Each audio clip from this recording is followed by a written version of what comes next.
welcome back to episode 16 of Second Look Sports. I'm your host today, Justin Ehrenberg. Joined along with me is Alex Mantorino and Brandon Brown.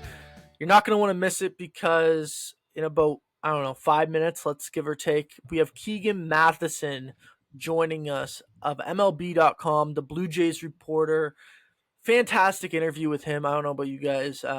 We talked to him for about 40 minutes, had some great stuff to say, gave some great insight on this team, the great start that they got off to 5-2. We're not going to talk about it all here, but I just wanted to say great start by the Toronto Blue Jays and great interview with Keegan Matheson. You guys have had an interesting or busy week. Let's hear about it for one minute. Let's let you rip, Mando. What did you do on Tuesday?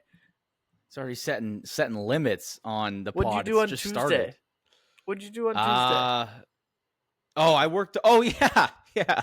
I worked the Raptors game, but before that, so it's funny. Justin and I use the same hairdresser. I am the first one that went to her. She's in my old building, and then halfway through last year, obviously Justin coming from out east is like, I need to know where to go for like most things. No, like I haven't lived in Ontario.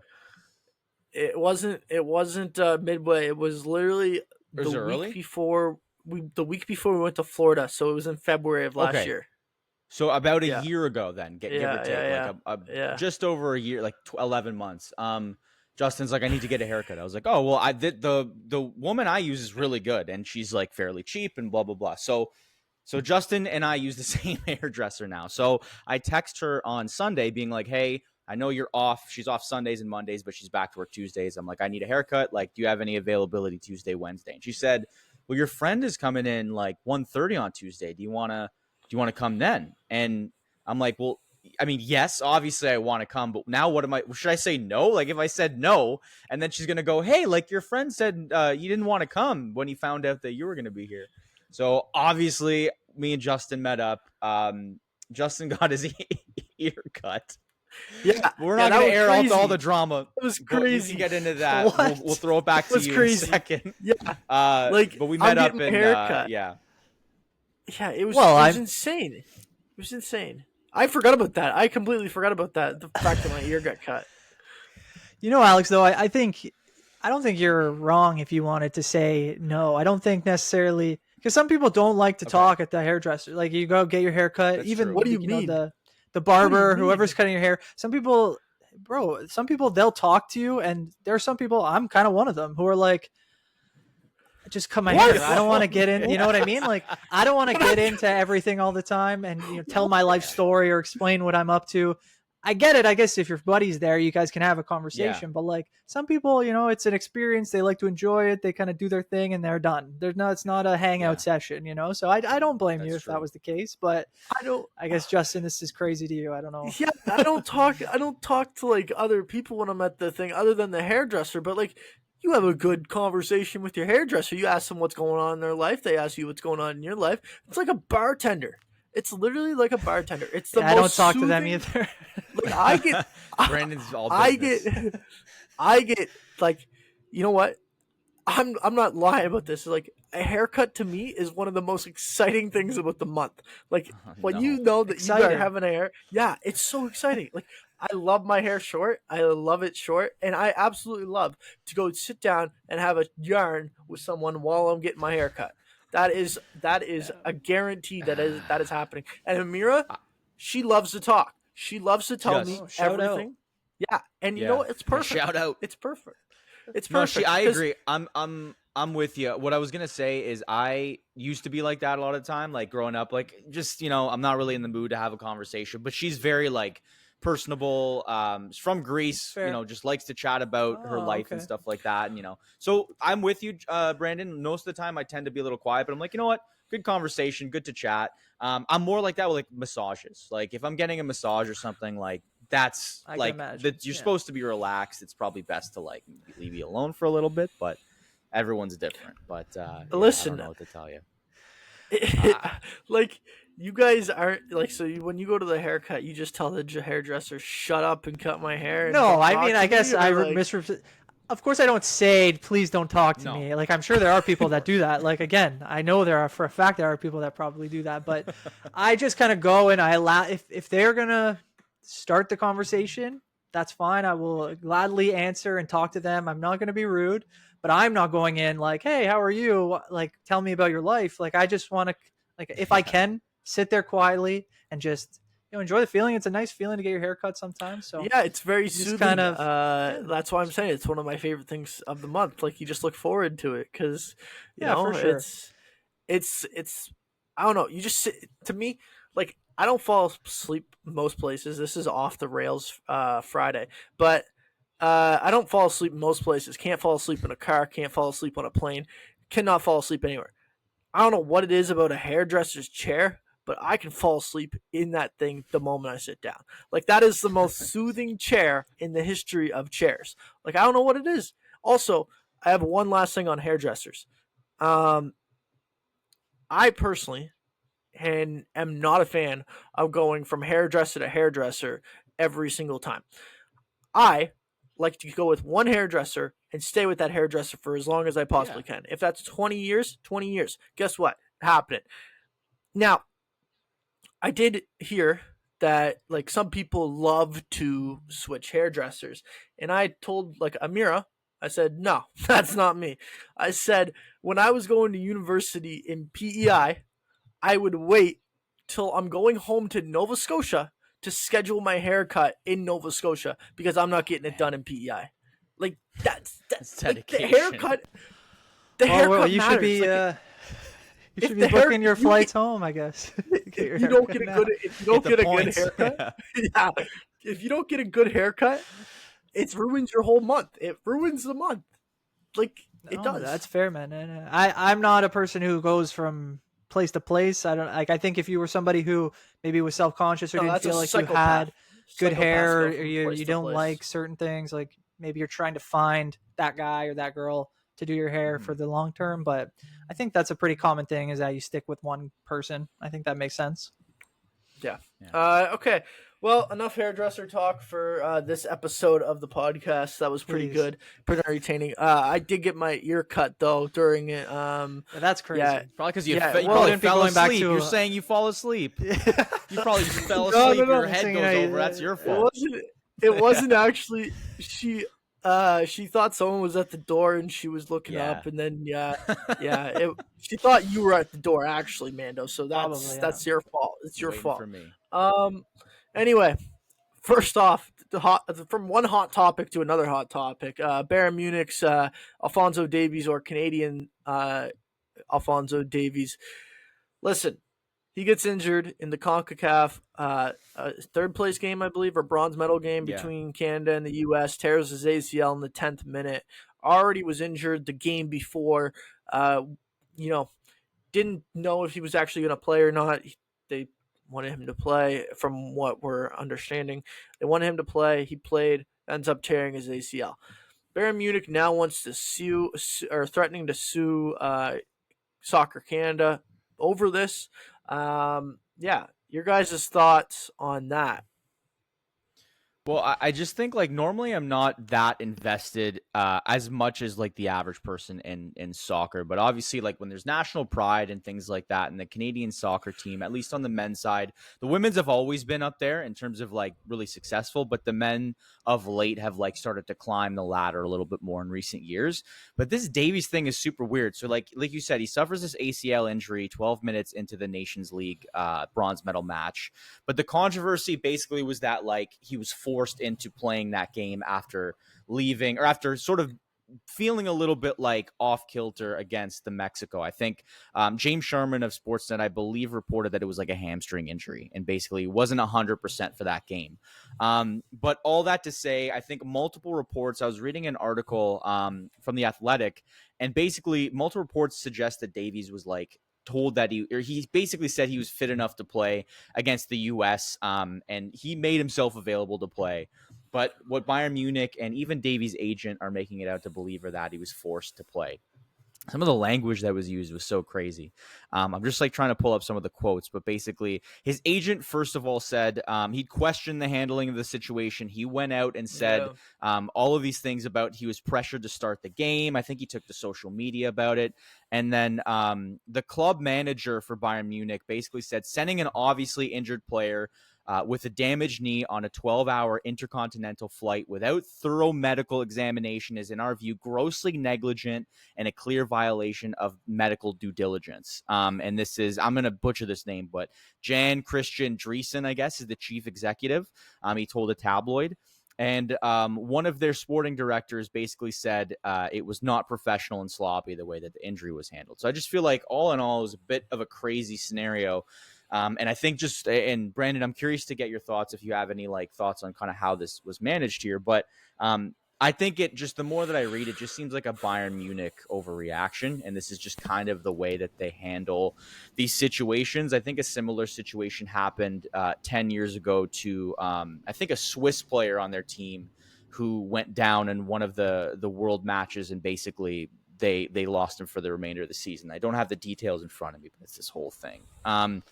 But I think the biggest thing here is that the fact that obviously Davies wants to play because of like the heightened US-Canada rivalry that's happening that we saw so pertinently at the Four Nations. Why wouldn't he? And I think that's probably the biggest thing. Like, I know, there's not as much of a rivalry, I guess, at least from my perspective, in soccer for Canada-US, but based on just like the political climate, someone in Germany probably doesn't have the exact same understanding of how important that match is when they consider it like basically like a useless match. And now they're down their left back or their full back for like the remainder of their season. So I do think it's a bit of an overreaction, but it was a little surprising because Soccer Canada has been under fire recently, and it's kind of a bad look altogether. Brandon, I don't know if you have any thoughts on kind of the whole scenario here. I mean, I kind of agree with you. I think I can understand the frustration on the part of Bayern. They've just signed him to this massive contract, and he's expected to be in their lineup for years to come. And now you're on the flip of a coin, basically. This terrible injury happens, and you're missing him for up to a year now. And it seems like there was just some kind of miscommunication between whether that was Davies' agent and the team, or with Bayern involved as well. But I can't imagine that there's any scenario where Team Canada forced him in any way to play. I think, like you said, if he deemed himself fit, he may not have been sore. There may have been some aggravation or something that he was aware of, maybe not. These things happen, unfortunately, and I don't think that there's anything that Canada Soccer could have done differently. I can't imagine, again, that they put any kind of pressure outside of maybe encouraging him, thinking that he is fit and is ready to play, and is trying to help him and make sure that he's ready to go out and have a great game. That's Canada Soccer's job, is to make sure that their best players are available. And if he was, and he, it's tough to say where it all fits in terms of how the communication was handled. But yeah, I don't think this will be a story that continues on for too long. I think it'll pretty much settle itself out, and hopefully Davies can come back healthy and play well for both clubs. That's the whole point, right? Mm-hmm. And it's just, again, it's unfortunate, and it sucks because you can understand on both sides that there'd be some frustration. So obviously we're looking at this, and it's like an ACL injury takes about a year to recover. That puts him at a timeline of March 2026. World Cup is in June or July, I believe. I don't remember the exact month. I think it starts in June, ends in July. Not 100% sure. Anyway, point being, that's only 3 to 4 months after already coming back from this injury for playing for Team Canada once again at the World Cup. Obviously, you're not going to hold him out of playing for the World Cup for his nation, but do you think, like, in 2026, this makes a more difficult decision in case, like, he possibly, I don't know, his hamstring feels tight, like in a World Cup, say you make it to a World Cup round of 16 knockout stage, like, or round of 16 knockout stage, or round of 32, and you're looking at him and you're saying, okay, can you go? Like, do you want to go? Like you kind of have to. Are you like worried like now that situation makes everyone more hesitant to even play him in a situation where maybe like it might be 75% okay, maybe 25% chance he might not be like, or might not, he might suffer an injury during that match, but he wants to play? Like, are you hesitant to play him? Like, what is your guys' thoughts on that? I don't know. I mean, I think what's interesting is Davies, he posted on social media, I think a couple days ago, it was like it's breaking the silence, but basically just said, thanks for all the support. Like, I hope to return soon. He didn't address any of what the back and forth between Soccer Canada, and there's been so many back and forth like PR stunts that it's hard to kind of keep track, but he didn't say anything. It's probably smart that he didn't get involved, but if he had probably addressed the situation, or at some point soon address what happened, and I'm committed to the game and stuff, and like this was all my decision, then I think that eases the pressure on Soccer Canada to just go about their business in the World Cup. And it starts in June. I just double checked. So June to July of 2026. Yeah. So whatever that is, for 4 months or so, 3-4 months. So like, I don't think so, but at the end of the day, like I think it would be on Jesse Marsch to say, listen, like you know the situation you're in, and you've played big matches before. Are you okay to go? It's up to you, because I think it just would be basically up to the player, like most of these situations are in this day and age. And if he's gets injured again, I know Bayern would probably not be happy, but that's the situation you get into. We saw with Shea Theodore at the Four Nations, he was injured after like 5 minutes. So it happens, and the team sort of know going in that that's the risk. Yeah, sorry, I was just going to bring it up right before you jump in, Brandon. Like, that is kind of the thing that, like, the NHL was scared about for all these years was, risk of injury, or owners were scared about it for all these years. Was risk of injury of all these players. We saw it with Charlie McAvoy. Like, they didn't like the way that the U.S. handled the situation. Is the best way to kind of solve this whole thing is just, like, send everyone's own team doctor to like a tournament and say, okay, if you want to manage your player or you want to be around them, like go ahead. Because like, in soccer, hockey, like any sport, basketball, any sport that plays internationally, there's always going to be a risk of them getting injured and not being able to perform on their club team. So like, is that like a solution, or is that just something like you're just going to have to deal with, like the way that Team Canada does their team doctors, basically? No, it's so funny that you said that, because that was going to be my next question: is who gives him the go ahead come next year? Does Team Canada have to wait for Bayern to say that he's fit before they kind of allow him or even, I'm not sure how the system works, if they have to loan him to Team Canada at that point. I know there won't be any league games, I'm sure, going on during that period. Season will probably be over, but because if the catastrophic happens, he could be out again, and it's going to be a grueling tournament, I'm sure, and they don't want to miss out on him another season or any time beyond the World Cup. So I think you might be right. I'm not sure. Like, at the very least, there just has to be more communication between the two departments, whether that's Canada and Bayern's medical teams, or just the agent and the player with both clubs. Like, you just have to be more open and honest about how he's feeling, how the recovery is going. And yeah, you made a good point too, Alex, about how fit he'll be even at that point. Like, do you want to hold him out? Do you want to sit with him? Like, everyone has to come together and make these decisions. It's the same thing with the NHL, and that was why there was some issue with Team USA and Boston, right? So like, it just you have to be open and honest, and everyone has their thoughts and opinions on what they want to see and what they want to kind of the power they want to have, or whatever the case is, but they just have to work together. Soccer's totally different in the sense of, NHL, like we saw, like, okay, the general manager of the Minnesota Wild is the general manager of Team USA. Mm-hmm. And so maybe you don't want to give, like, or maybe like it's like playing mind games, like, okay, this guy's a player on Boston, we can't really give up the information because that guy is also Team Canada's general manager. Like, to me, soccer kind of has it better in the sense of the teams are totally separate. Like, no one is communicating or letting, like, you don't know, you're not getting an advantage by withholding information, like saying one of your guys is hurt. Like you said, Brandon, the more communication, the better in these situations, because technically no one has anything to gain when you go from club to international for soccer. So yeah, like, and Mando, I just wanted to throw it to you for one last thing on this topic is Is Soccer Canada and basketball like going to be in a better spot going forward because of what just happened? Like, will they look at this and like obviously do a case study on it and then like use this for going forward, knowing like this possibly can happen? Well, so when I posed that question in our rundown, my question more was to like, of the two, Soccer Canada or Canada basketball, which of the two would you guys think is in a better position? And I think the reason I brought that up was because Soccer Canada, this is like not a scandal by any stretch, but with the Bev Priestman whole controversy that happened, it feels like a year ago, whatever, 8 months ago, whatever the case was. And then now more talk around the misjudgment, like the negligence around injuries.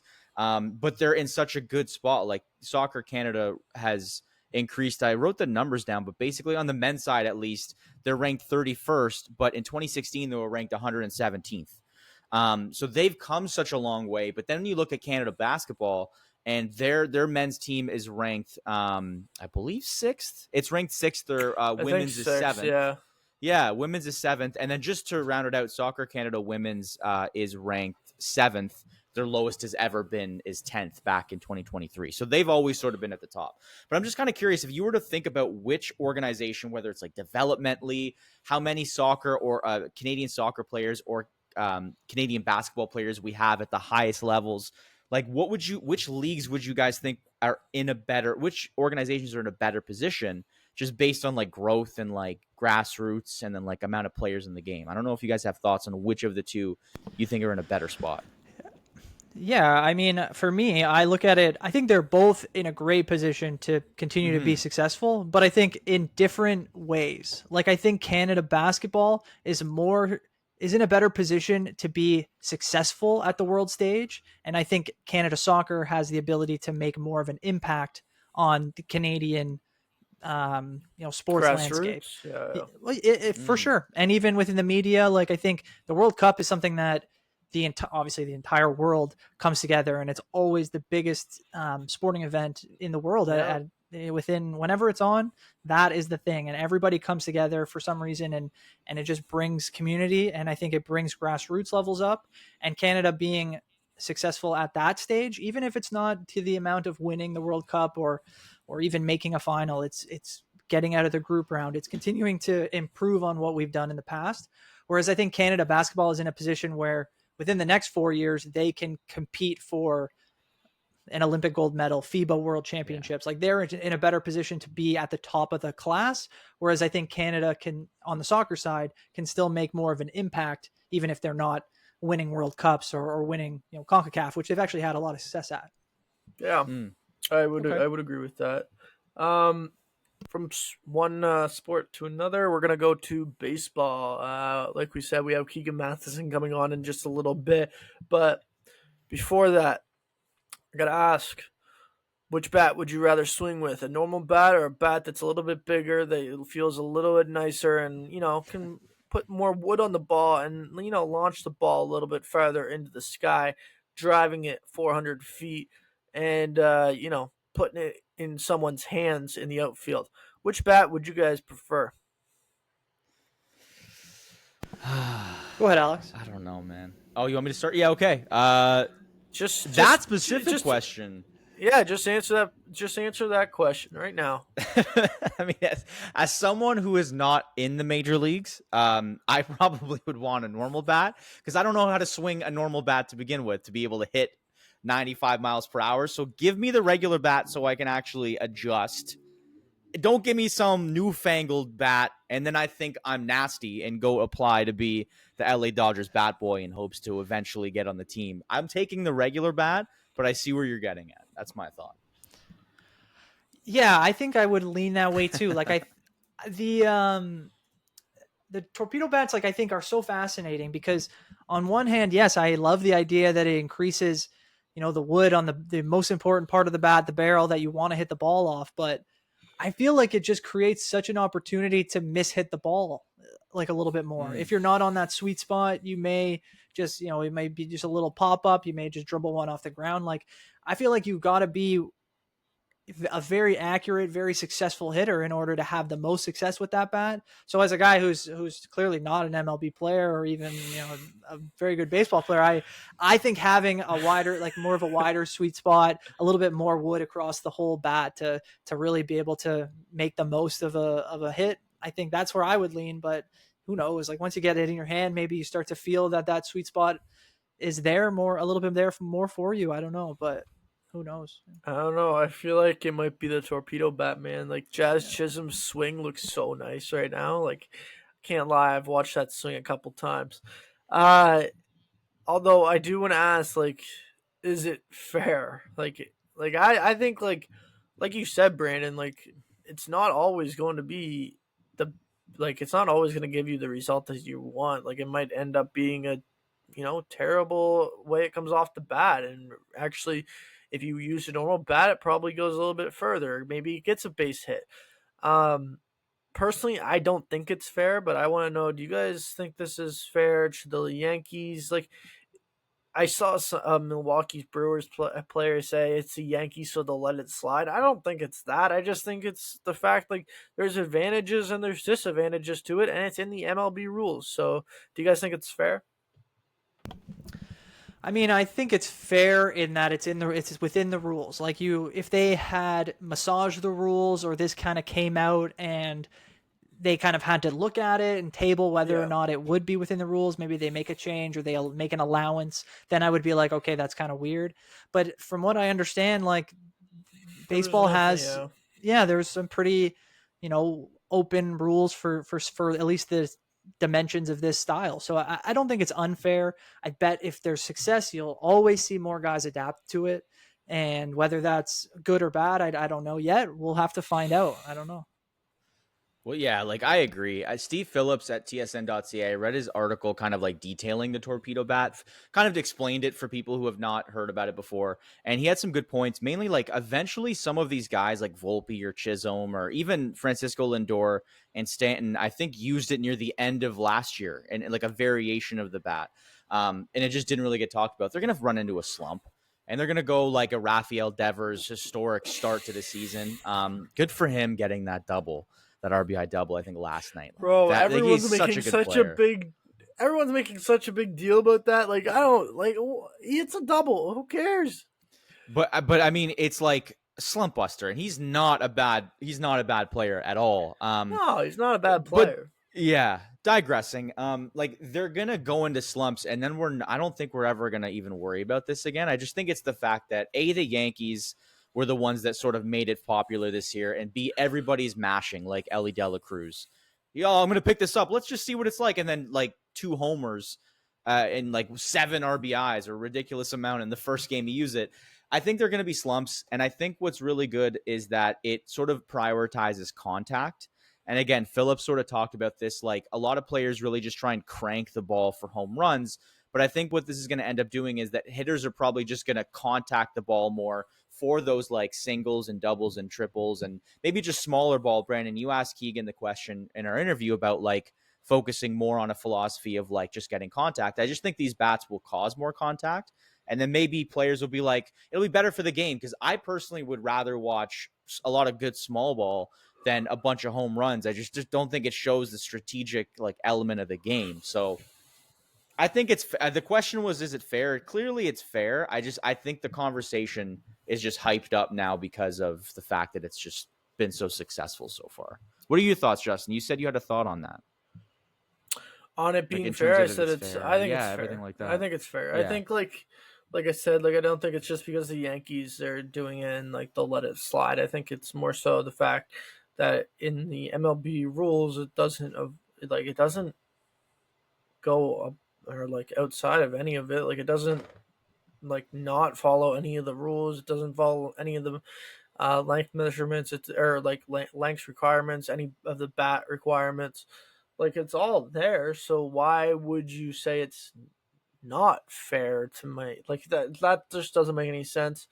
But last thing on the Torpedo, what comparable trend or item in sports can you like compare this to in terms of Like, has you seen anything recently where it's kind of like it's almost like an advantage, like the torpedo bat, but also at the same time it can also be a disadvantage. It kind of just depends on the player and like who, if they're actually comfortable using the bat. Like, have you guys seen a trend or comparable item? It's funny. I saw, and maybe you guys saw this too on social media. I saw I wish I had the post ready, but I saw it, and now it's only now that I'm remembering it. But basically, it was comparing the idea of a torpedo bat, which is like kind of based on the player, what they like, what they want to do, how it fits their game, kind of comparing it in a joking way to NHL goaltenders and their equipment size. It had posted a photo of I think it was the famous photo of Andrei Vasilevsky shaking hands with Carey Price in their famous playoff duel, where Vasilevsky looks like he's wearing pillows underneath his gear, and Carey Price looks like a reasonable sized goaltender. So I think that's one thing where I think we've gone to a place where that conversation doesn't really happen anymore. But there was definitely a trend where it was like, okay, like let's kind of rein in the allowances for these goaltender equipment. And I think that's one thing that you can kind of look to and say, well, there's some give and take there. It depends on the size of the goalie. Like there's lots of different interpretations of that. So that was the one thing that came to my head. But outside of that, I'm not sure. Maybe some golf stuff. I don't know, like if you can do anything with that. But yeah, actually, that's a good point. I would have thought hockey too, but maybe like, and I don't know too much about this, like a driver that has a bigger sweet spot on it would be the one thing I can think of. Like, but I was thinking and it's not a great comparable, but like back in the day, even now, I just haven't seen one done in a while, when like the refs would bring out the like illegal curve measurer and like the NHL. There's famous examples I can't think of off the top of my head, but like Marty McSorley, I believe, right? The McSorley's probably the biggest one. But like, and that's the one example of like it, and they're not illegal. So it's not a great example, but it's the only thing where a player has an apparatus in their hands outside of golf, which that was a good point. That I can think of. Gene Principe, just want to highlight. He did like I don't know if you guys saw this. He did like his regular like reporter hit. And he's hilarious. For which sport? With Edmonton. Which sport? For hockey. Gene Principe. Sorry. I thought you said Gene's territory. No. I was gonna say he's talking way too much recently, man. Like, he's got too much. They're going to him too much. Yeah, like he's talking way too much. He's just gonna like stay to one sport. Like I just want to listen to him in football. Like just don't go get a rules expert for another sport. Like. But it's funny because anyway, go to Gene. Yeah. Gene is great at like his sideline reporter hits, and he was like, the torpedo bat. Like here's an example, and he pulled up like a blade, and it was taped like this wide, right? Like just like there was the height of like this much. You got to watch it on YouTube. He's like, this is the only comparable is having a massive blade in the NHL, and obviously making fun of it. So I found that really funny because it's just like lighthearted. It's hard to compare. Listen, curling. There's a thing called a curling broom, and there's also a thing called a head on the curling broom. And some heads are able to, manipulate a rock more effectively. And yeah, every time that comes into a case, a team discovers it, and then it goes across the tour, and then eventually it becomes illegal. And maybe that's the same kind of thing we see with these torpedo bats, but not like if it was giving an advantage to everyone, I think everyone would start switching to it. But a lot of these guys don't want to go to it, so that's what makes it. That's what makes me think like it's probably going to stay around because not everyone actually thinks it's giving them an advantage. So, yeah, from one set of rules to another, we have the NFL board meetings or owner meetings. Listen, two things come out of this. Approved OT rule changes. Basically, every team or both teams now get to possess the ball in overtime in the regular season. And listen, year after year, we're going to hear about this until they actually decide to either do it or not do it. The NFL is tabling to ban the push tush. Push tush. Anyway, listen. I don't know what you guys think about the push tush. Tush push, Justin. Come on, man. I did it that time because I knew you guys were gonna get it. Oh, okay. I got you. So I don't know what you guys think about the tush push, but personally, every team has tried to do what Philadelphia has done successfully, and they just can't do it. Like, take Buffalo, for example, literally a 4th and 1 last year with the game on the line. Simple, easy. You think you get it done, and no, they can't get down low enough and get over the line. Like, they can't do it. They can't replicate it. I think if you're really going to be that upset about a rule, just learn how to execute it better. Or a play, sorry. Anyway, your guys' thoughts on that? I think overtime, I don't think we really have to touch on that. That just makes sense. Give both teams the ball in regular season, whatever. Or let them have an attempt, I guess, of touching the ball. But yeah, the tush push, like, do you guys think like they just need to drop this thing, or like, is it even talkable anymore? Like what do you guys think about this? Yeah. Yeah, I agree. Yeah. Like, just I agree. I agree too. I agree. Yeah, it's a play. Sorry, Brandon. You give some thought there. No, I mean, you got anything? Like, I feel like we're kind of thinking the same thing. Play. The one thing is, like, I don't like the idea that one side, in terms of the offense and the defense, one side is able to basically push guys as much as they want, where on the defense, that's a penalty. So, like, I don't really like that comparison. Like, I think it should be fair game on both sides. Either allow the other team to do it, or the other side to do it, or you got to remove that ability. If you can still do a 4th down sneak, try to get across the line, I'm sure they'll allow for that play to happen. But I don't think you want to have the optics of just manhandling your quarterback across the line. I don't think it looks good sometimes. I don't even think, like, if you did that, like if you took away like the push, like, if they don't push Jalen Hurts, I still think he gets over the line 95% of the time. That's what's funny. I'm so glad you brought that up, Justin. So I have a tweet pulled up here from Warren Sharp, big analytics guy for the NFL, and he put out something that surprised me the other day. Who do you think is in the last 3 years, Jalen Hurts has been on the Philadelphia Eagles all 3 of those years. Who do you think is the best team at 4th and 1 conversions in the last 3 years? I'm going to say Cincinnati, maybe. That's funny. They're the last place team. I was thinking you were going to take my bait and wait. Were you going to say? Washington? No. I was hoping you'd take the bait. That's what I thought too, but it's actually not. So that's what brings up. That's what I think people are focusing on. It's actually the Rams. The Rams have completed 4th and 1, 92% in the last 3 years. The Eagles are 4th, and they've done it 86%. 86% is very high, but Kansas City and Denver somehow have done it better than them even. So for everyone to be focusing so much on the Eagles, I understand they've had a lot of success, and maybe last year they were the best team at it. I don't have those numbers in front of me, but if over the last few seasons other teams are having as much success, it does drop pretty drastically. Like Cincinnati brought up, they only complete 4th and 1 in the last 3 years. They only did it 42%. So that's less than 50%, right? Like they're pretty much giving up a lot of opportunities there. So I think it's more about those teams that aren't good at it, trying to just continue to get better at it.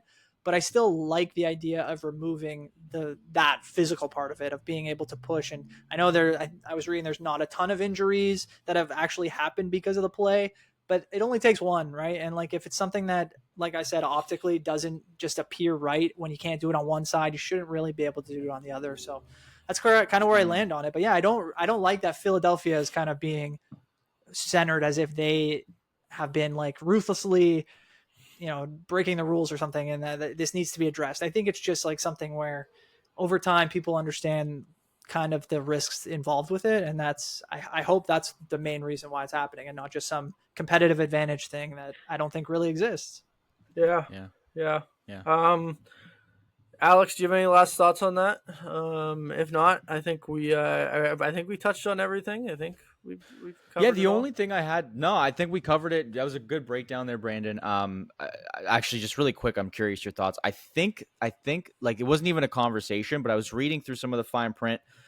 of an article, one of the NFL, like from ESPN, basically highlighting some of the things they've tabled and talked about. And I think Detroit put together a proposal to reseed the playoffs based on like regular season rather than division.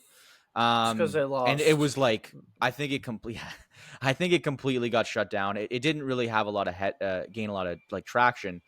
Do you think like it's similar to the NHL? A lot of people have qualms about how the NHL is played. Like, would you rather see division sort of like NFL divisionless and just top 7 or top 6, whatever it ends up being? Like, what do we think about the seeding in the NFL? Like, I don't know. Thoughts? I mean, I think that until I see a scenario where a team that hypothetically won their division might have missed the playoffs, then I would start to have some qualms with it. The way that it is right now, if you're just arguing about seeding and all this stuff, I don't know. I think you just got it. Then you could have won more games. Like, you know, if you're like the Vikings, right? Like they could have just won more. Even if they won the one more game, I think it was the Detroit, Minnesota. That was kind of the matchup that determined the NFC. Number 1 seed. I mean, either team would have had an issue with it, and it's fair game. Everyone knows that going in. Like I can understand the idea in the NHL where you're kind of pigeonholed into playing specific teams, but that's not really the case in the NFL. It's just whether you're going to finish in a specific seed or not. Like, I think it still creates enough, you know, the NFL playoff teams change, it feels like every year. So you're always kind of going up against different teams, and it's easy to kind of look at it. And I can definitely understand if you were to fall into that category where you feel like you deserve to, you know, get a home playoff game over another team or something. But I like the system in the NFL. I think it works out. It creates a lot of interesting storylines throughout the year. If you just kind of opened it up, I feel like it would just kind of make things a little bit more malaise. I agree with that. So, all right. Well, I think that just about does it for, I mean, other than what you came to the interview or to the podcast for, probably. Keegan Matheson of MLB.com. Full interview coming in right now. Joining us today is MLB.com's Toronto Blue Jays reporter Keegan Matheson from Halifax, Nova Scotia, where I'm from as well. Actually, an hour outside Halifax, Bridgewater, but who cares about that? Keegan is also the author of The Franchise, coming out June 3rd, of the Toronto Blue Jays. We'll get him to talk about that at the end of this interview and just promo that, because I know that's a big story coming out for you, Keegan, and one that definitely deserves hype around it. But yeah, good to have you on. And how's your crazy start of the season going on your first off day? It's been all right, fellas. It's feels like one long sprint out of the start.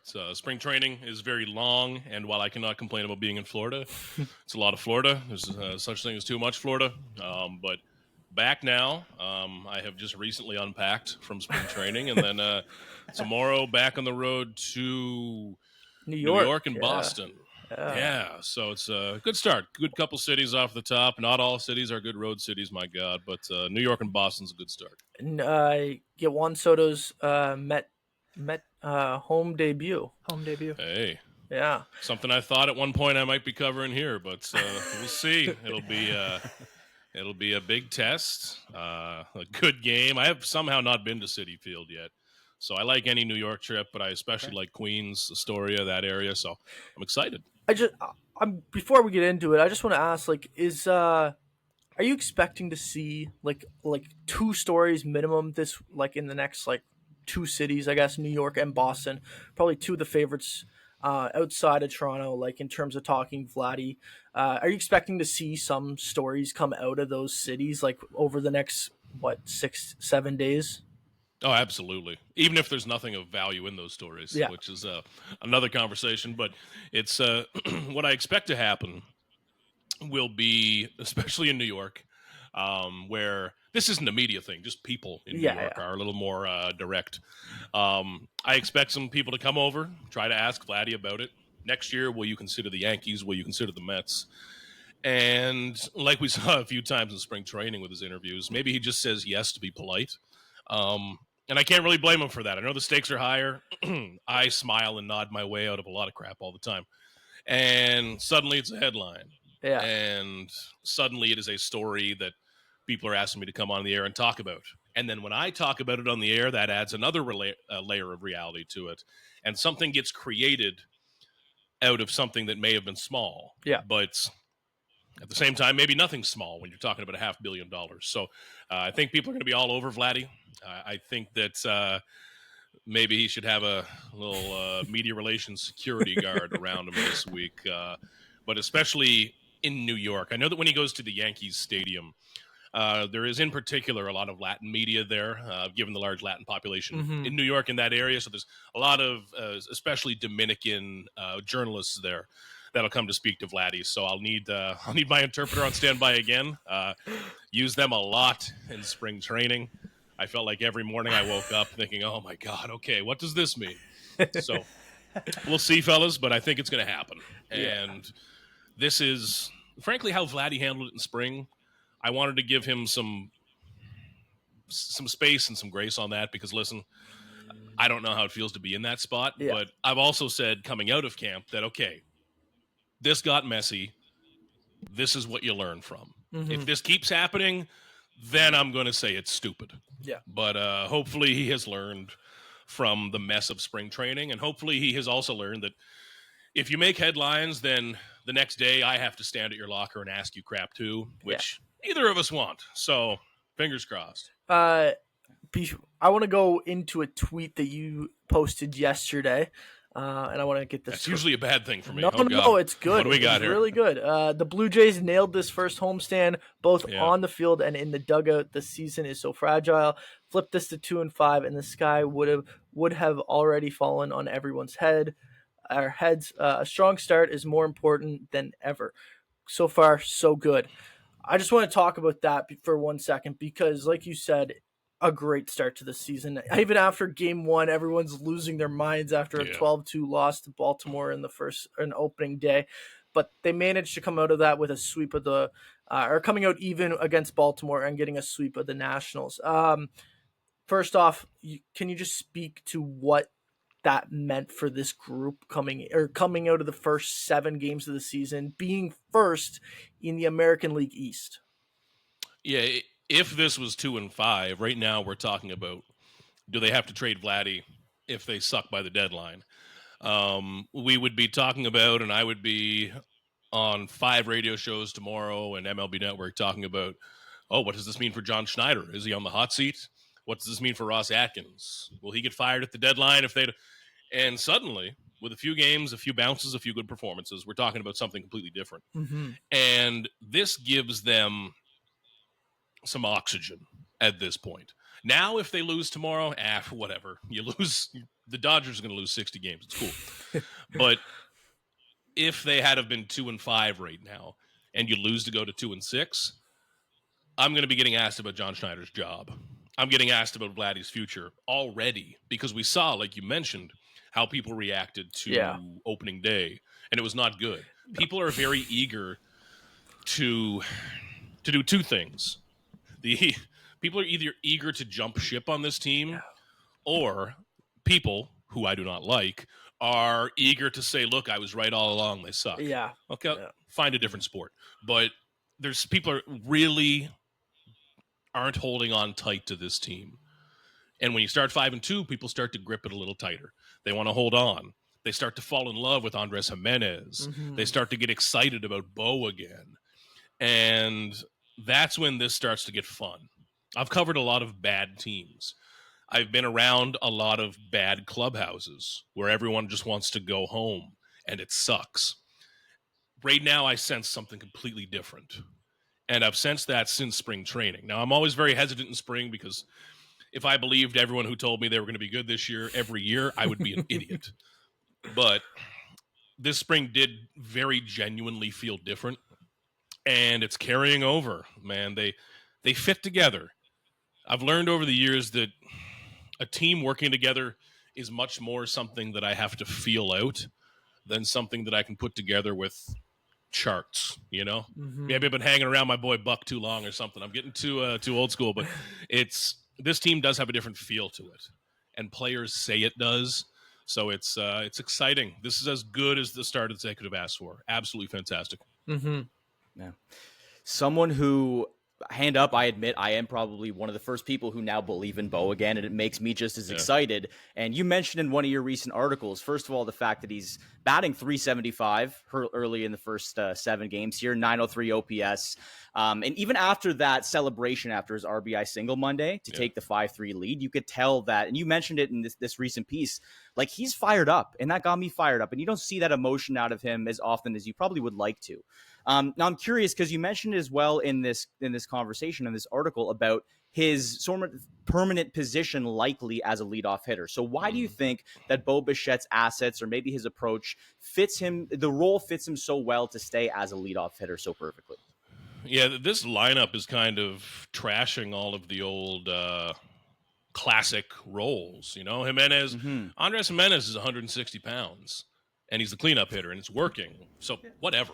Yeah. I look at the leadoff spot now as like, I don't care if you slap 10 balls foul and let them see a bunch of pitches. Do you think the dude sitting in the dugout seeing them from a side angle really benefits from that? That's one of those old baseball-y things that I just don't care about. Man, he showed his teammates a lot of pitches. Great. Nice ground out. Bo Bichette in the leadoff spot means that maybe your best hitter gets the most ABs this season. Cool. Done. Yeah. Argument over. I'm happy with it. And Bichette also, there's going to be some days. There's going to be 50 or 60 games this year where he grounds out in the first pitch or pops out in the first pitch. It's going to suck. But there are also going to be a bunch of games this year where he buzzes a pitcher's head with the first pitch going right back over him. And you blitz a guy. I was so interested talking to Bo for that story because his hitting coach, David Popkins, had this. David Popkins mixes more sports metaphors than I've ever seen, but it works, so it's cool. If it didn't work, I'd be like, dude, come on. But he compared him to a UFC fighter who can beat you in different ways, keeps you on your toes. Bo kind of flipped that and said that he views hitting almost as defense. You know, he called it the only offense in sports where you don't have the ball, which is true. So he looks at it like an NFL team trying to force a turnover. Like he wants to be that safety that blasts over the middle and undercuts a slant route and creates a turnover and flips the dynamic. So he's confident. He's aggressive. He is, I think, pretty clear-headed and happy right now with where he's at. And he's got every chance in the world to lead the AL in hits again. I think I'd bet on him to do that, frankly. So that's a leadoff hitter to me, man. Your best hitter with the most ABs. Yeah, you might want Vladdy 2 or 3 to drive some guys in, but Bo, Vladdy, and Santander, who's always bad in April, he will be good in May. Give that a few weeks. They're going to be great. Yeah, I actually wanted to go because you just brought up Santander. Let's just mention him for like 1 second because I want to say the big signing of the offseason. I know Jeff Hoffman comes in, Andre Jimenez gets traded, but like in terms of big money spending, Santander was that guy. Obviously, not a great start, pretty cold. Like you said, though, is usually cold in April. If he's not hitting bombs, basically, is he still going to add value to this team, you think? He kind of has to hit for power. Honestly, he's a pretty low average hitter, and I think in April it's like a career 675 OPS or something pretty pedestrian. Yeah, and it really jumps up in May and June and going forward. So if he's not hitting for power, there are some empty at bats. He's a guy that might end up hitting 225, but if he hits 35 homers, boom, easy. You're winning a few games on that alone. Yeah. So that needs to come, and you kind of just got to gut out April, I think. And I hope fans give him that little bit of patience because it's nothing new. Like, this is exactly who he is. It's who used to do that? Lourdes Gurriel Jr. used to do that. And then he'd heat up, and he would look like God for a few months. Santander is going to do the same stuff. Yeah. Yeah, it's funny, too, Keegan. You mentioned earlier David Popkins. What I'm seeing from this team is not necessarily, and maybe you can speak to this, is I don't know if it's a change in philosophy, but the way that the offense operates seems to be a lot different. Their willingness to take singles, move guys along, it feels a bit different than even a couple years ago last year when there was just more, it felt like hang time with the ball, and there was maybe maybe not a clear philosophy for every batter. It feels like this year they're a lot more contained as a group, and that's paying off so far. We saw the game, 12 singles. They don't care that it's going to score runs. They're willing to do whatever it takes. Do you think that's a philosophy within the entire team? Is that Popkins coming in and really preaching that to everyone, or what have you seen from everyone that's kind of leading us to this way? It seems like everybody's bought in. I don't know what the hell the philosophy was last year, honestly. When the Jays would talk about it, either from coaches or players, I'd be 1 minute into listening about the description, and I'd be saying, dude, like this, if you can't describe it in 10 seconds, it's not a philosophy. Mm-hmm. Right. Okay, you're trying to write a thesis paper here, or a lot of teams.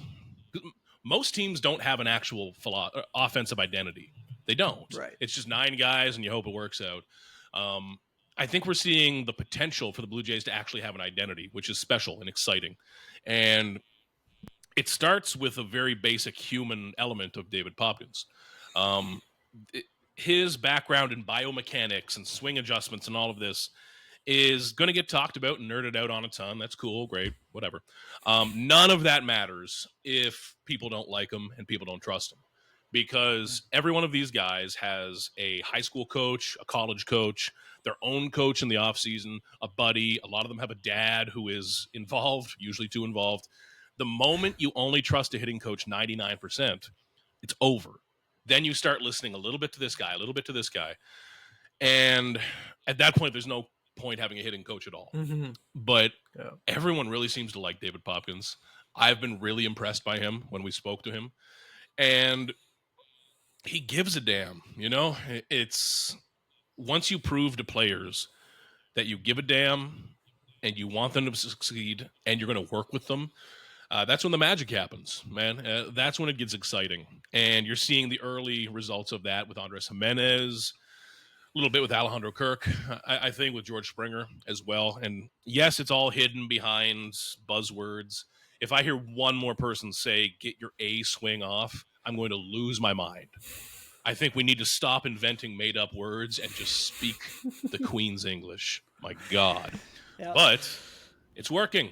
You know, you do whatever it takes to make it work, and it's working. I've been really impressed by that, which is why I'm trying to highlight that a bit more when I cover this team, because I really think through the first week that David Popkins and John Schneider are doing a hell of a job. And I don't say that often. I have not said that often over the years, but I like how Popkins has this lineup thinking, and I like that John Schneider is growing and adjusting and being more aggressive when he is mixing and matching those bottom 3 in the lineup. Yeah, it looks like tinkering on the average day, but if you can get your bottom 3 from a 640 OPS to a 670, that's a win. You get another win. We see every year one win is going to keep you out of the playoffs. So I like what they're doing a lot, and it seems like they are, like, no second guesses, confident in what they're doing, really top down. Like, it's impressive. Mm-hmm. Yeah, I do just have the philosophy question, if I can jump in here, Justin, because you talked about it earlier here, Keegan, about the approach. Like, this lineup, in terms of a hitting perspective, could have looked so much differently 30 years ago, when obviously, like, your leadoff hitter and your second, third, and then obviously the cleanup spot normally is not a Jimenez, right? And obviously it's working so far. So is this sort of a permanent philosophy that you think is developing around the MLB, that the lineup looks a little bit more different with your best hitters at the top? And do you see the Jays sticking with it, or can you see them moving the top of the lineup just as much as the bottom, as you alluded to a little earlier? Yeah, I think so. You see the power positions changing. You also see a lot of it with the leadoff spot. Like, I think of Kyle Schwarber or something like that. When you look at Kyle Schwarber, you think cleanup, not leadoff. But it's some of it's long-term money ball, on-base spin-off type of stuff. But I think a lot of it is just the simple notion of getting your best guys up as often as possible and setting up kind of pockets of players. Like, I view the Blue Jays lineup very much as 3-3-3. You have your elite players, there's that secondary offense they have, and then the bottom is where you tinker. That's where you start Ernie Clement and you start Davis Schneider, but then in comes a reliever, and suddenly it is Alan Roden and Will Wagner. And that's where you find your little advantage over the game. You're just looking to find one real advantage a game. Everybody's so smart now. Nobody's going to find a new money ball. I don't care what the torpedo bats say, like whatever. No one's going to find a real advantage. Everyone's focusing on getting like a little millimeter of advantage now. And I think that's what the Jays can do with their bottom three. Even though it's small, you're going to win a game this year if you nail those decisions. Mm-hmm.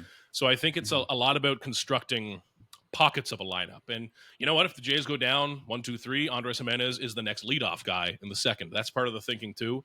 And I like it. I like a little... Sorry, I should say I like creativity when there's a reason. I think a lot of teams get creative just because they don't know what else to do. Mm-hmm. But I think the Jays have a reason right now. So one of the guys in that bottom rotation or bottom part of the lineup is Myles Straw, who had a 3-for-3 day yesterday against the Washington Nationals. I'm just going to say, like, I was extremely impressed with his game yesterday and his at-bats. Do you think, like, first off, like, we came into the season, the reports were, is he even going to make this team coming out of spring training, let alone even be productive in the lineup? We saw the productivity yesterday and what he can actually offer. Do you think like he is carving out a spot as like the 9-hole hitter on this Blue Jays roster? Or do you think like you said, like it's just going to depend on, you know, the chess match and who's on that day, lefty versus righty, who comes in at certain situations? Like, what's your thoughts on that?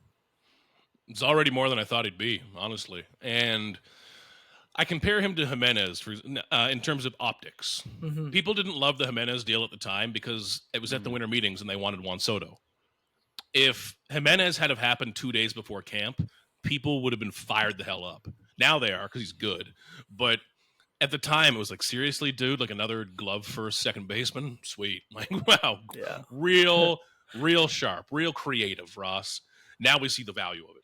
With Straw, that Roki Sasaki deal was terrible, period. There is no but. It was bad. Mm-hmm. That's not Myles Straw's fault. No. And I've tried to keep that in my mind when I write about him and talk about him because, yeah, he fell out of favor in Cleveland because he was struggling, was off the 40-man. But credit to him, man. He came in and had a really good camp. And sometimes being around players like this helps me understand them a little bit. Just even in seeing him take BP. Because from afar, not watching a lot of Cleveland Guardians baseball, thank God, I see a kind of smaller built a guy with a defensive reputation in center. You don't think he has much pop. Then you see him, he's kind of well built. And you see him take BP and he can drive the ball. He had that one to the wall in right center yesterday. He has some actual pop. And while his contract looks bad right now, there is a reason he was given it initially. So having him back on the 40-man is a credit to him. Full credit to Myles Straw. When Dalton Varsho returns, I don't know how this will work because Straw is the better defender between him and Nathan Lucas, but it's going to all be about balance. That's the reason that Addison Barger isn't on this roster right now. Mm-hmm. He was one of the 26 best players, but it's about balancing the roster. And the Jays have shown in recent years, usually with Nathan Lucas, oddly, that they're fine carrying a 26th guy that just kind of hangs out. Nathan Lucas has been on this roster for what feels like a million days and gone weeks between playing. We saw it a couple of years ago, and it was him, then Jordan Luplow. The Jays are just cool not using that spot much. Maybe that's different this year. But when Varsho is back, I think it's all about who matches up best as a compliment there, especially when you consider how much Varsho is going to play off the top. I don't know if it's going to be every single day. Yeah, true. But he's helped himself, man. Myles Straw has completely helped himself. Real impressive so far. And he's making the Blue Jays like have to make a real decision. I didn't expect him to be on the opening day roster. Now there's a decision about if he sticks around permanently. Mm-hmm. And again, man, like shout out to him. He did it. It's not because Varsho got hurt. Like there was a lot of other outfielders there, but Straw did it. Yeah. I mean, it's definitely interesting to see some of these guys that came in and see kind of the development of how everyone's going to kind of look at them. I think some of that interest and almost hesitancy and whether to believe also extends to the bullpen. But I think the first couple of games we've seen from Jeff Hoffman has kind of stabilized that a little bit. I know with him and Yimi Garcia at the top of the food chain, so to say, in the bullpen, they look like they can be strong, especially at the end of games. How do you think the middle of the bullpen will kind of work out? We've seen Brendan Little a couple times. He looks pretty good. Obviously, with Lovelady, that didn't seem to work out right away, but there's definitely some guys. I've been a fan of Nick Sandlin since we got him as well. How do you see the kind of development of the bullpen continuing, especially with some of the concerns with Max Scherzer? Yeah, there's been more turnover than I thought already, honestly. The depth isn't good enough right now, but I think there's some pieces. Like, I really like Mason Fluharty. I think he's a big leaguer for a while. It's not flashy, it's not exciting, but I think he's a big leaguer for a lot of seasons. He's a different pitcher than Tim Meza, but kind of how Tim Meza, when he came up, was not super heralded, but he stuck around because he got guys out, and he grew in that role. Yariel Rodriguez is the most interesting pitcher, I think, on this roster right now. Sometimes it looks really bad. Sometimes it looks like he can be a closer in Major League Baseball. Yeah. I think if he embraces that like max intensity, wild thing persona out of the bullpen, like that dude's intimidating as hell. And like even when I'm talking to him at like 2 p.m., it's like, whoa, dude. Like, I love him in that role, and I hope he can embrace it. But otherwise, you're going to see some churn. Nick Sandlin looks good right now. Needs to be a little more efficient, but he looks good. Yeah. Losing Eric Swanson was huge, honestly. He was really good down the stretch last year, and I thought he was going to be all the way back. If he can get back, let's say early May, that's big because it eliminates the weakness in the kind of 4th, 5th, 6th inning if you need a guy. Jimmy Garcia is awesome. Like Jimmy Garcia is going to be able to throw 95 when he is 70. Like he's just a natural pitcher. There's nothing fake mechanic built in a lab about him. He's just country strong, naturally that guy. He's awesome. Jeff Hoffman could be an elite closer. Cool. Back end's great. But when you get Swanson, if you get maybe Yariel Rodriguez thriving in that role, then you can really shut down a game. And that's when this gets exciting. Right now, they're an average bullpen. They're a whatever bullpen. We'll see. It's better than last year because everything's better than last year. But still some room, though. Definitely still some room. Talking about a guy that's better than last year, George Springer. I heard, I was listening to Jay's talk yesterday, and Blair and Barker were having the conversation. What is a good year for George Springer? Like, is it he has to go out there and hit 25 home runs? Does he need to, have a sub 300 batting average and 15 home runs? Where does he need to be in your eyes to have a good season? Because we all know, like, George Springer is not the same George Springer that he was as a Houston Astro when he was winning the World Series, but he can still provide some offense, and I think we're seeing that with the new excitement to the start of this season. Yeah, he's just got to do something every day. There will be days where that is like one of those early games this season. It's already a blur, all of this to me. But where he made that great cutoff play to stop a ball from getting to the wall, that Ryan O'Hearn double in the 3rd inning of whatever game it was. See, I remember some details that I wrote down in a sentence, but whatever. That George Springer play, I loved it because it was him hustling and busting his ass to get over there and make a play that people aren't really going to care about, but it really made a difference. I think it won them the game maybe. And when you see the highest paid player on your team doing that, it matters also. I like that a lot. His swing looks better. His decisions look better. He looks looser. He's more energized, I think. And he doesn't have to put up a 900 OPS. If it's a 740 OPS with 20 homers and blah, blah, blah, sure. But he's got to do something every day to have an impact on the game. Because, and I normally don't like being that broad and flimsy, but I felt like last year there were some games where you just didn't see him, like whatsoever. He's such a dynamic athlete, man. He is, I feel like it almost doesn't come across through the television, but this guy's a linebacker, man. Like he is huge, impressive athlete. You see it with his ball skills when he's making diving catches. If he gets to a ball, he's going to catch it because he's really gifted with his hand-eye, with his ball skills. You see it on the bases, man. Even how he can adjust his body and wrap his way around tags. He's such an incredible natural athlete. And I think earlier in his career, he could survive with that alone. You know, sometimes you're just athletic and you're the best dude in the field. Cool. Yeah. Whatever. You don't have to think about it much. Now I see a guy who's maybe getting that part into it. You know, you need the mind to come in and the game plan to come in a little bit. I think he's a guy that's benefiting from David Popkins as well. Mm-hmm. And I like where he's at in the lineup now too, because Springer has a little bit of pop. He's swinging harder now. So if he just does something every game, man, I thought 7 days in we might be talking about, can you keep playing this guy? Honestly. Yeah. So another guy who deserves full credit because he has flipped the narrative pretty quickly. Mm-hmm. We talk about some of the older guys in the lineup. Have to just touch on Max Scherzer. And obviously the conversation now is regarding his thumb, and that's rightfully so. He's on the IL. But my question is more so, especially with someone like you, Keegan, who obviously is in and around the team a lot more often than we are, obviously. But there's a lot of height concerned. But at the same time, he's a guy with obviously a ton of experience, an electric personality, almost to his detriment. Slamming his hands on the dugout yesterday probably does not help his case. He got me fired up. But please preserve your hands for the video review, Max.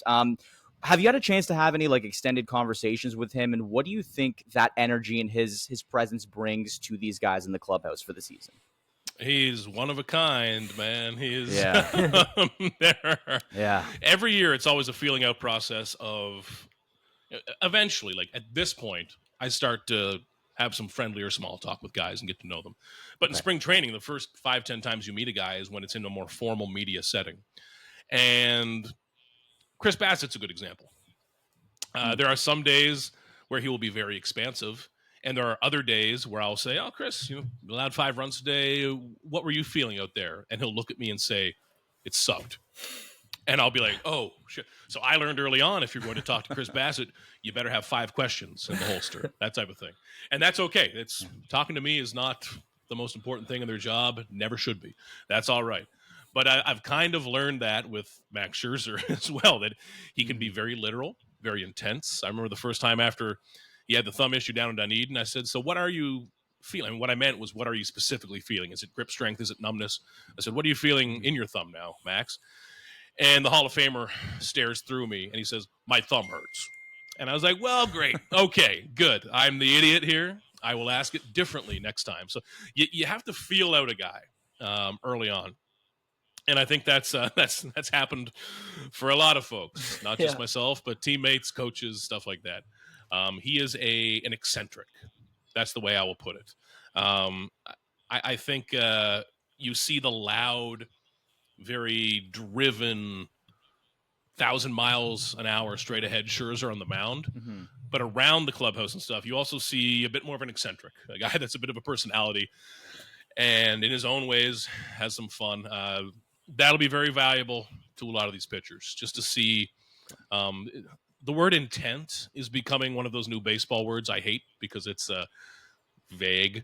But what it means is that every single thing Max Scherzer does in his day is meaningful and thought out. Like if he is having this coffee instead of that coffee, he probably has a 20-minute rant he can give you about how it helps with inflammation in the knee joints or some stuff. You know what I mean?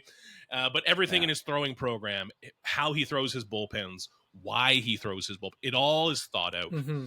Whereas a lot of young pitchers coming up, you're talented, you're the best guy in your town, now you're the best guy in single A. Oh, okay, they said to throw a bullpen today, I guess I'll do that too. What Scherzer teaches you is, okay, you're throwing a bullpen, you have 20 pitches, make all of them matter. If you're throwing to this side of the plate, have a reason. If you're throwing a changeup, have a reason. And you see that wearing off on guys. Yes, it's very intense right off the bat. And Max has said this himself. He's kind of learned over the years that you can't just stroll into a new clubhouse and start yelling at guys. Mm-hmm. But it's added a fantastic element, I think. I hope we get to see him pitch because this is a Hall of Famer. I hope that this is not a long, awkward thing for him, but we'll see. And MVP could be cortisone, but big TBD on that. I just wanted to say Davis Schneider.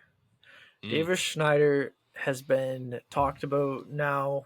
I don't know, like the hype around him from the time he made his debut at Fenway Park in Boston.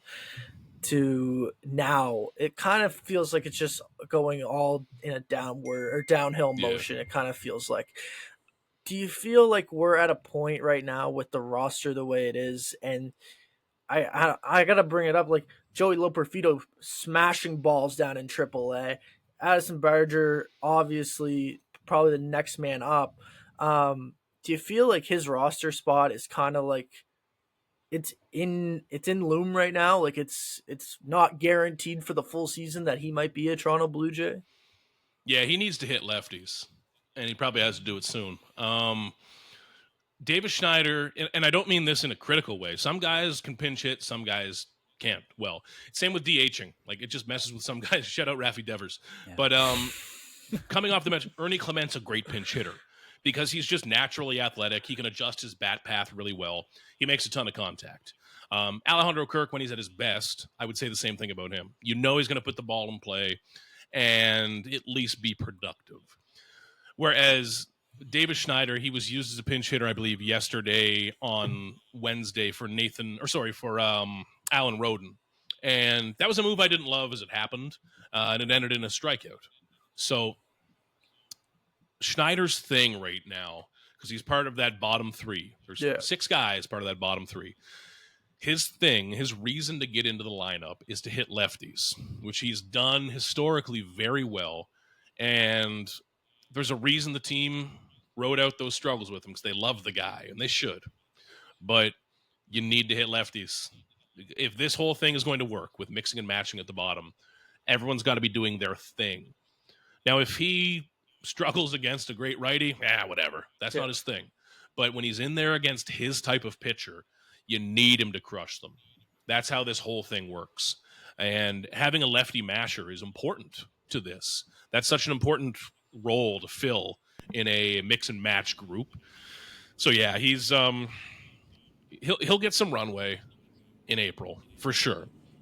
But this year more than ever, there's not going to be any patience. Mm-hmm. Like this year, the patience he got last year does not exist this year. That's the best way to put it. Yeah. Man, I really hope that he starts smashing lefties, because I bought my girlfriend a Davis Schneider Jays jersey in the offseason, and I really hope that thing has more runway. I've horrendous luck with Jays jerseys, and I'm just hoping this one sticks around. Just one more for me, Keegan. I actually read this stat out to Zach Warden, associate editor of Sportsnet. We had him on last week, and it was before the season started, basically with some milestone watches. And a couple of these guys already hit their milestones. Jimenez had, I think, 1 stolen base to 100. And then I think Barrios just got his 100th win a couple days ago, if not recently. I know the 2 that stand out to me, we mentioned Scherzer. He's 119 innings pitched away from 3,000. Do you, if you had the golden crystal ball, do you think he hits that 119 innings pitched threshold this season? No. You just have to throw a guess out there. No. I don't think so. I wish that was more 89 instead of 1, because I know where he's at right now. He continues to say, he wants to get this thumb to 100%. Mm-hmm. Even if that takes 2 weeks, which is short term, then he is no longer built up. So he'll have to throw a bullpen, another bullpen, probably a AAA start. And then this has been kicking around for 2 years. I don't think this is the last time we hear about his thumb. Right. And I say that trying to forecast the season. For him, I hope it is. For baseball fans, I hope it is. Like, this is Max Scherzer pitching in Toronto. That's a gift, man. But tracking how this has gone, this has been kicking around for him the last couple of years. If this goes away and he ramps up quickly and makes 25 starts to finish the season, I think we would all be surprised. And fair enough. That would probably get him there. But man, it's I just hope for the Jays stretch, honestly, just for baseball's stretch, man, it would be cool. Yeah. I hope that he can, whether it's full starting or even like piggybacking type. I don't want to be the dude to tell Max Scherzer he's got a piggyback. He'd probably knock you out. But if there's any way to have him on the mound, man, because if he's healthy, he's effective. Yeah. I think he is still a very good starting pitcher. It's just the thumb, man. He's good when he's on. That's fair. The only other one I had, one in terms of that tweet, Justin, sorry about that. Vladdy is 90 RBIs away from 600 and 40 home runs away from 200. So do either of those hit this year, 90 RBIs and 40 home runs for Vladdy? Give me RBIs over home runs, I think.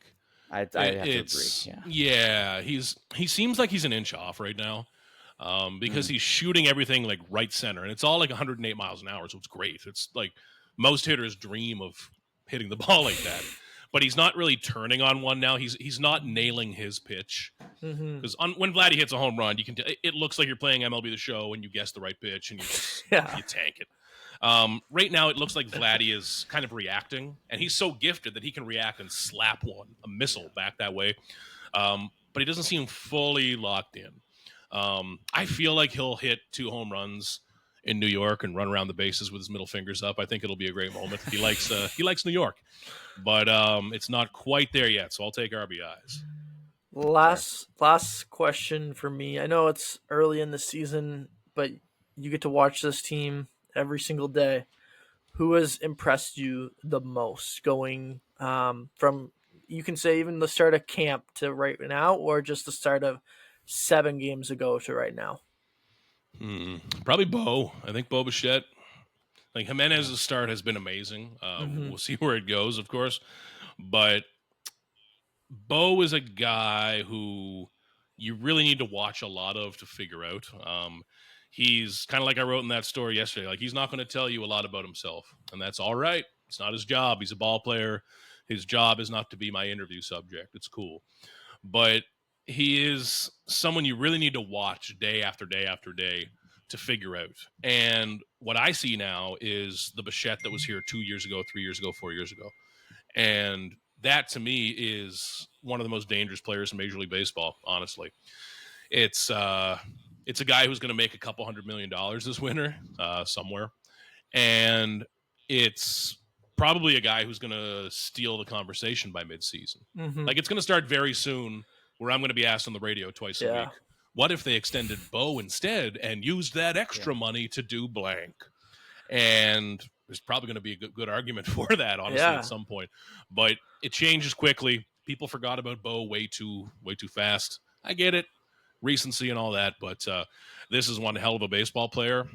He's got a real sense of FU to him this year, I think, which I love. And I think he's going to have a monster year, man.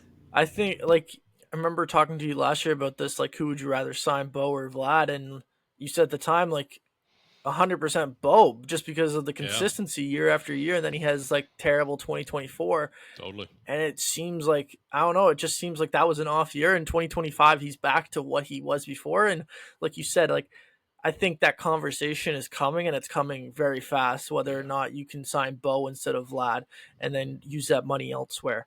But yeah, want to thank you for coming on, Keegan. I want you to just tell us about your book.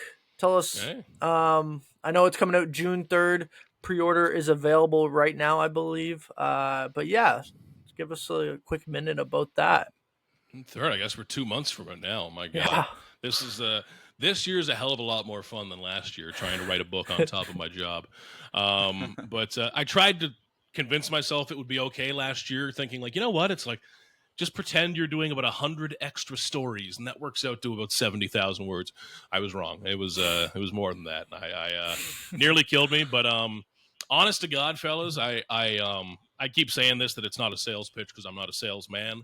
I do not have that big city networky bone in my body.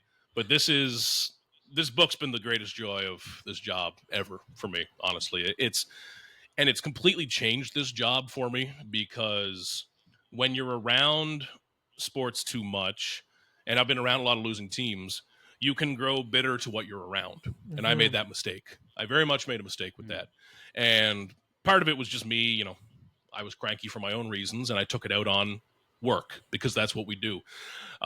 Doing this book really re-energized me for this job. It really, not that I ever fell out of love with baseball, but it made me fall back in love with it much more, because it was the opportunity to tell stories about some of the best days of these players' lives instead of asking Chris Bassett why his cutter sucked that night. It's I got some better quotes for this book than I would a normal like losing game story, right? Yeah. But being able to go back through Jays history, and the way I describe it is that it's the full history of the Jays. If it was everything, you'd hate it. So I was able to be picky, pick out different stories from how they were, where they came from, the faces of the team, some of the broadcasters, the voices of the team. The best part about this book was that they let me be picky and write about what I wanted to. So some of that is new versions of old stories with the golden years and all of that. Mm-hmm. A lot of it's new stories of stuff that I was around for. That can be the COVID years when I was on the road losing my mind. That's the Shohei Ohtani saga. The full story of that is in this book. And even some more lifestyle stories about players coming to Canada, how they live around Toronto, being celebrities downtown, and that type of stuff. So it's I'm thrilled. I can't wait for people to read this. I have had to read it 10,000 times. I'm sick of it. Somebody else, please read this book. Somebody else take a shot. And if you pick this book up and find a typo in it, keep your mouth shut. I don't want to hear about it anymore. I've lost sleep over hoping to God I've caught every single typo. I'm hoping I don't see one myself. But man, I'm thrilled. Can't wait for it.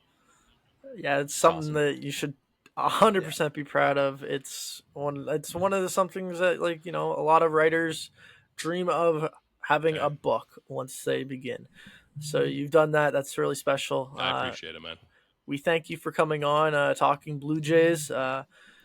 Hopefully New York and Boston treats you well over the next little bit. Rain delays, baby. Here I come. Yeah. Oh, man. Did you see this Chicago White Sox tarp disaster? That was so bad. Covering baseball in April is just a nightmare. It's every time I leave Rogers Center is the best stadium in the world. That retractable roof is the most important thing in my life. Like, outside of girlfriend and close family, I don't know if there's anything else that means more to me, because that roof gives me dozens of hours, gives me days of my life back every year, man. And then you show up to Boston and New York this week, will be rainy. I'll be writing a story with gloves on. I don't know. I don't need to pretend to be tough. I don't care about the elements, man. Get me out of there. No. Yeah. Alex, I'll let you wrap up. No, that was awesome, Keegan. Like Justin said, have a good road trip here. Hopefully things go well and continue to. But otherwise, we appreciate you jumping on and joining us and talking Jays as always. Anytime, thank you so fellas. much. Appreciate you all. Thanks. Cheers, Keegan. All right. I hope you enjoyed Keegan. Terrific interview. You know what? My 50 home run take a week into the season, not looking too hot for Vlad. It doesn't have one yet. Yeah, brutal start to the season. Anyway, not for the Blue Jays, though. Taking a second look, guys, before we wrap up the show. Yeah, Brandon, I want to start with you. You've had quite the week, I feel like, so let's go to you. It's funny, Justin. I'm glad you started with me. I actually am not. My second look this week is not so much on the field or on the ice. Oh, mine's not sports at all. Actually, mine is sports, but mine's it's sort not, of sports. Yeah. But I'm taking this. We are going to now be the second look fantasy show, whatever it is. Because my second look is going to be my fantasy team in our hockey dynasty league that Justin so kindly set up for us this year with some of our other Centennial College classmates. Yeah, so fun. I've had a fantastic year, Justin. Let's just look back.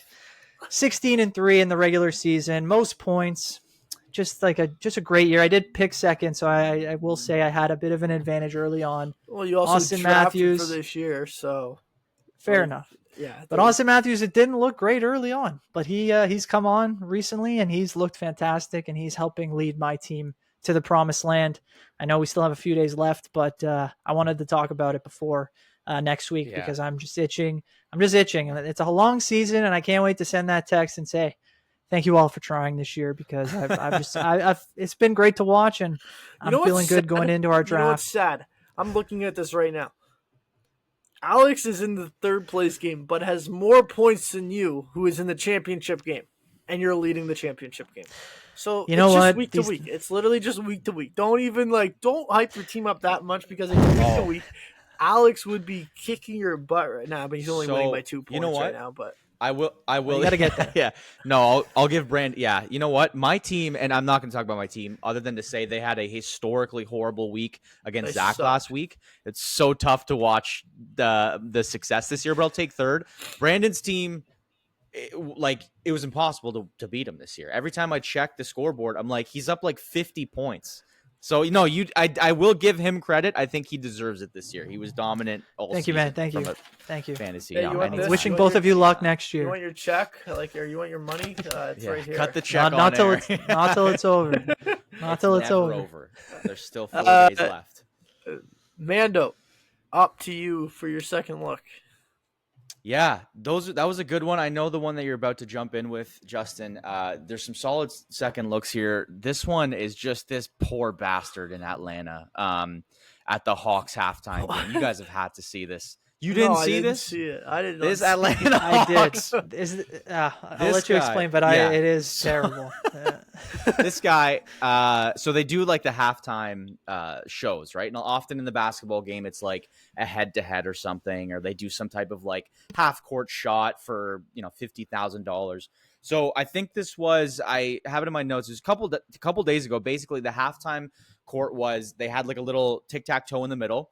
And the two guys on either side were against each other. And every layup that they would make on their basket, you get like a chip, and you get to place an X or an O on the middle.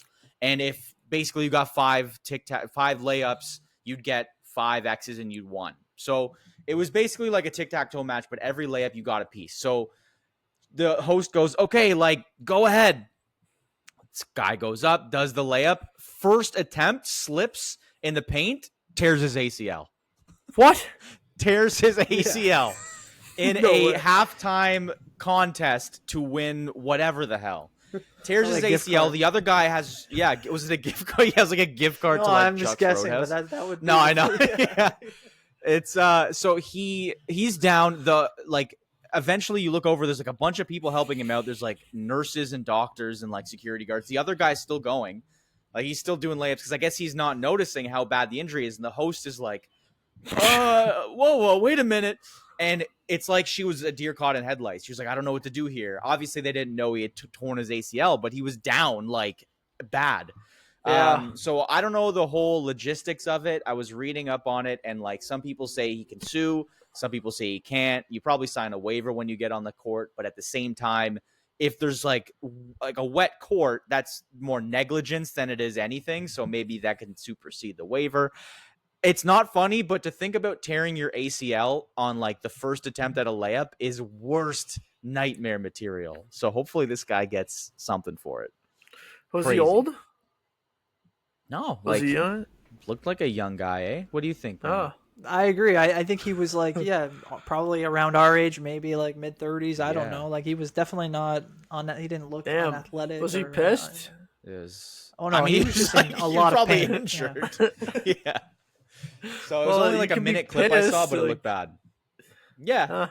Well, that sucks for that guy. Hopefully he heals. Yeah. Hopefully he heals good. My taking a second look is going to be actually looking. That's my taking a second look. You see this like mark here above my eye, right there. I guess it's been there for a couple days now, and it's not going away. And that's because I was helping out. I was doing a nice thing. At least I think I was. I was helping out with sports league at church, and they were playing volleyball. Anyway, I was paying attention to this ball that was running underneath the net, and I didn't pay attention to the net, and I just ran right into the net. And you know what? It's also it's embarrassing when you're a kid, but it's more embarrassing when you're an adult because all the kids are looking at you and saying, ha, ha, ha, ha, ha. I don't know. That sucked. I was embarrassed. That is one of the most embarrassed things I've ever dealt with. Because the kids are just looking at you like you're a dummy. Do you not see the net? We're supposed to run into the net, not you. Anyway, I completely was oblivious to anything surrounding me that night. So yeah, this is why I have this mark here on my forehead. I still have a headache from it, which is nice. Yeah, it's nice. But anyway, that's my taking a second look because you know what? I'm pretty delusional, I guess. Rough week. It's I got my ear cut. Worse, Justin, when yeah, you're getting injured everywhere. Same day too. Same day. Really? Yeah, not good. Anyway, that was a great segment, guys. I really liked that one. Good. Great way to end the show. Great week. Hope you guys enjoy this week. A lot of sports action. We're getting closer to the NHL playoffs. We'll have a guest for that. Not next week, but the week after probably. Stay baseball next week. I think we're having another special guest on. So we'll definitely have that. But other than that, enjoy your guys' week. I hope you guys enjoyed the pod. And we'll talk to you next time here at Second Look.